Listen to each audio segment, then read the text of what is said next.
first time I saw the Galaxy Watch Ultra at the Unpacked event, I didn't like its design much.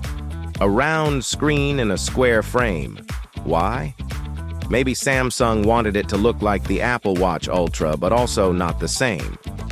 On the first day I wore the watch for review, I still didn't understand why they changed the simple round design. But after 1 week of using the watch and writing the review, I have to say, I really like the design now. I don't know if I got used to it or not, but if the only reason you don't want to buy this watch is the design, I have to say, if you don't like the Galaxy Watch Ultra design at first, you will like it after some time. The Galaxy Watch Ultra only comes in a 47mm size. As you can see, it's a bit big for my 110mm wrist, but the strap has many holes, so it fits even very small wrists well, and all tests work without problems. I remember I couldn't review the Galaxy Watch 5 Pro because I couldn't fit it properly on my wrist. I think the watch strap is a bit too thick and wide, but the way it closes and connects to the watch is very easy and cool. The white color stands out a lot, but it gets dirty quickly. The black color is a safer choice and matches with any outfit, but I feel like the orange strap might not be very popular. In the launch pictures, there was also an orange nylon strap similar to the Alpine Loop, which I think feels better than this silicone strap, but it's not available to buy. Oh, how could I forget? The watch is really heavy. Even though it's 1 gram lighter than the Apple Watch Ultra, I somehow feel its weight more on my wrist. This watch isn't made for comfort, but because it's stronger than regular Galaxy watches, it's good for using in tough environments. The screen protector is sapphire crystal, the frame is titanium, and it has the 810G certification, so you can use it in the mountains or even in the ocean. The screen brightness is 3000 nits, which is 30% brighter than the Galaxy Watch 7. The screen quality is also great. In short, this watch has the highest build quality among Samsung watches, but it's not very comfortable. The haptic watch is amazing. You can set it to 2 different heights and 2 different models. You can also turn on a setting in the system sound section to hear the ticking of the watch in some models. The watch feels like an analog watch. Unfortunately, there is no physical ticking sound, but the touch sound feels really good. The custom watch faces have a night mode that turns on at night so your eyes don't get tired. You can add up to 8 items to these watch faces, so you won't miss anything. The Galaxy Watch Ultra has 3 buttons, and the orange button is the most important one. This button is not in the regular models. If you remember, the Apple Watch Ultra also has a similar button called the Action button. By default, this button opens the workout list, but in the app, you can choose any other app to open with it.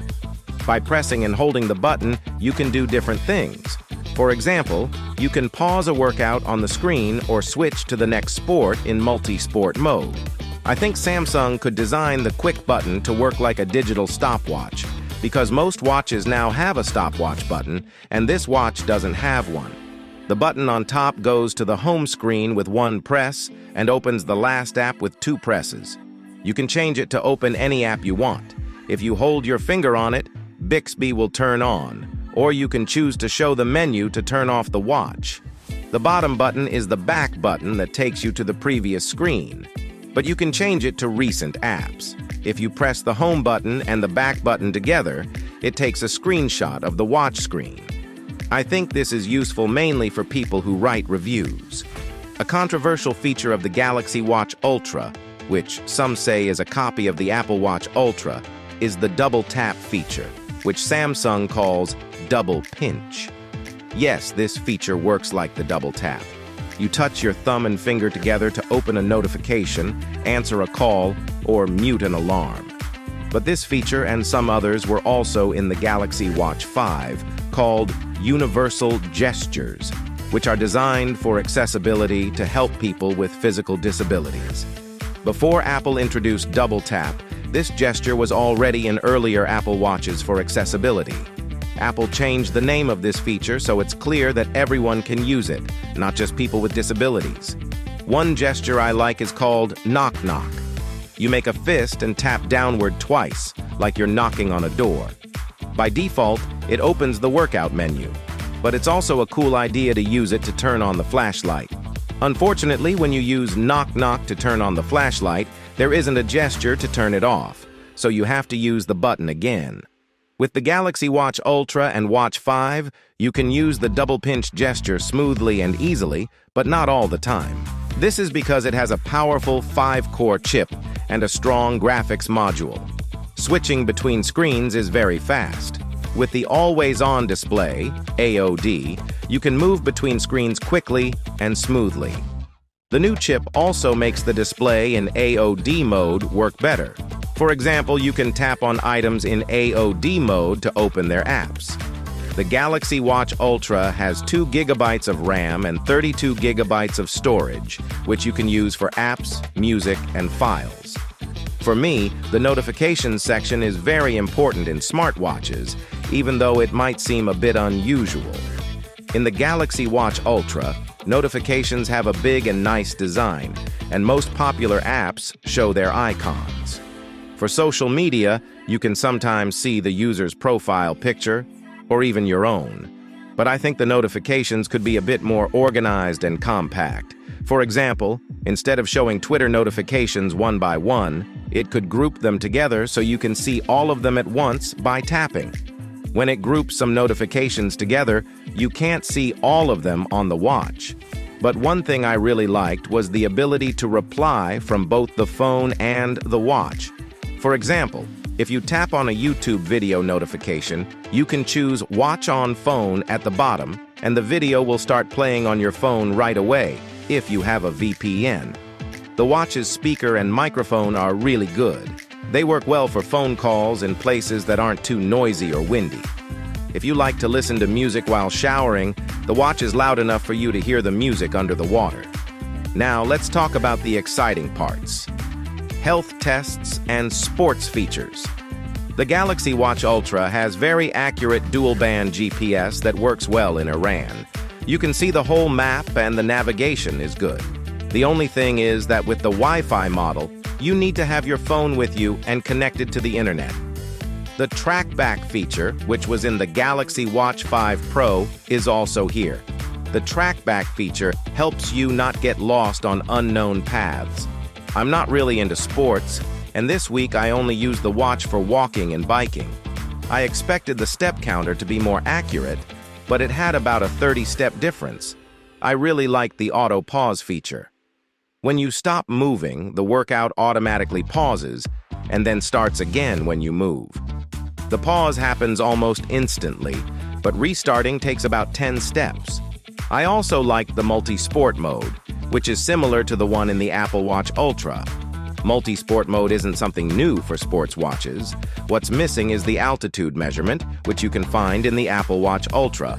However, you can still swim in the ocean with the Galaxy Watch Ultra. It also has a feature called FTP, Functional Threshold Power, similar to the Apple Watch Ultra. The FTP feature shows the highest power a cyclist can maintain in an hour without getting tired. For professional cyclists, this measurement is very important. However, it only works when cycling outdoors, which might limit its use for some tests.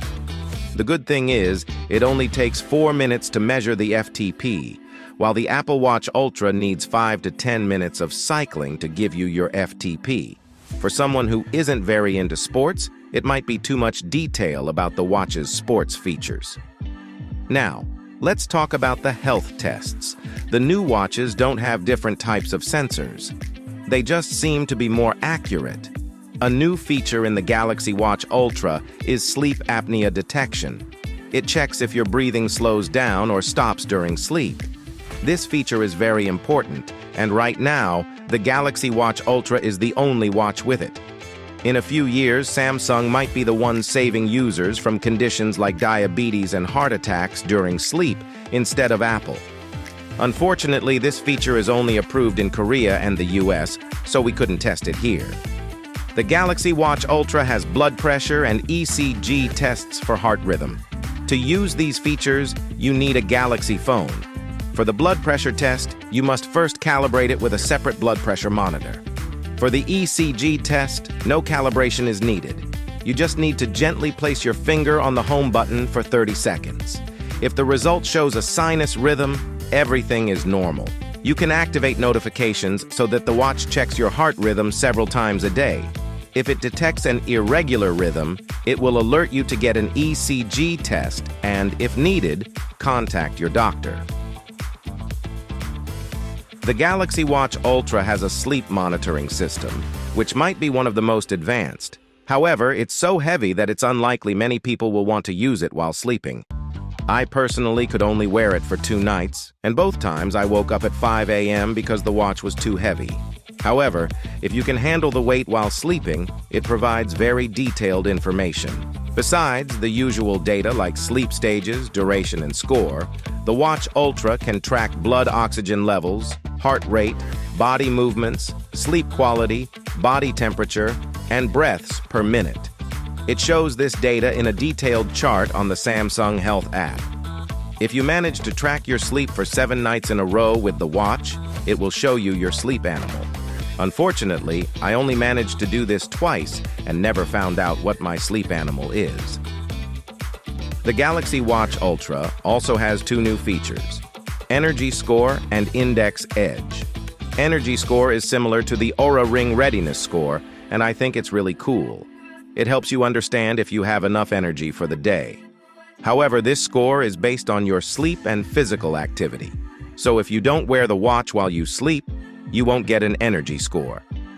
Maybe if the Galaxy Ring is released, more users will be able to take advantage of Samsung's advanced sleep tracking features. The Index Edge is a measure of your biological age.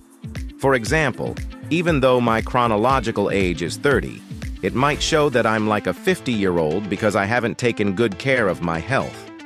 This feature is linked to sleep monitoring, diet, and physical activity. It shows a colored slider where, apparently, the lower the number, the better. However, it doesn't provide any other information. Some users with very healthy lifestyles have reported that their Index Edge scores are high, and they don't know what else to do to improve their health. Currently, this feature doesn't offer much practical use. Maybe in the future, with more information added, it will be more useful. The Galaxy Watch Ultra has excellent battery life, especially considering its many sensors and large display. Although its battery capacity is the same as the Galaxy Watch 5 Pro, Samsung claims that battery usage is more optimized. With the Galaxy Watch 5 Pro, I experienced 58 hours of battery life with the AOD turned off during regular use. I got the same result with the Galaxy Watch Ultra and didn't feel a significant difference compared to the Watch 5 Pro. In power-saving mode, it lasts up to 5 days. In my review, the Apple Watch Ultra had a battery life of 36 hours, which is 1 day less than the Samsung watch. Charging is wireless and takes about 2 hours with a 10-watt charger, while the Galaxy Watch Ultra is a direct competitor to the Apple Watch Ultra and shares some similarities like the name and quick button. Calling it a copy would be a mistake, as it is quite different. The circular display design in a square frame was first seen in the Gear Sport model from 2017. The titanium frame was present in the Watch 5 Pro. The double pinch gesture, similar to the double tap on the Apple Watch, also comes from the Watch 5. The Galaxy Watch Ultra has a completely different band mechanism and includes features like blood pressure monitoring, sleep apnea detection, index edge, and body fat calculation, which are not available on the Apple Watch. It's hard to say definitively if the Galaxy Watch Ultra is better than the Apple Watch Ultra or vice versa, as the Apple Watch only works with iPhones and the Galaxy Watch only works with Android phones. Some features are also exclusive to Galaxy phones, meaning the choice between these two watches often depends on the phone you use. Many practical features are available on the Galaxy Watch 7 as well, such as the advanced sensors, sleep apnea detection, dual-band GPS, touch bezel, double pinch gesture, and 32 GB storage. The main differences are the size, battery life, and build quality. If you don't plan to swim in the ocean with your watch, the Galaxy Watch 7 is a more logical choice at half the price of the Ultra. That's it for the Galaxy Watch Ultra review. If you liked it or have any comments, please let us know in the comment section. Thanks for staying with us until the end of the video. Goodbye.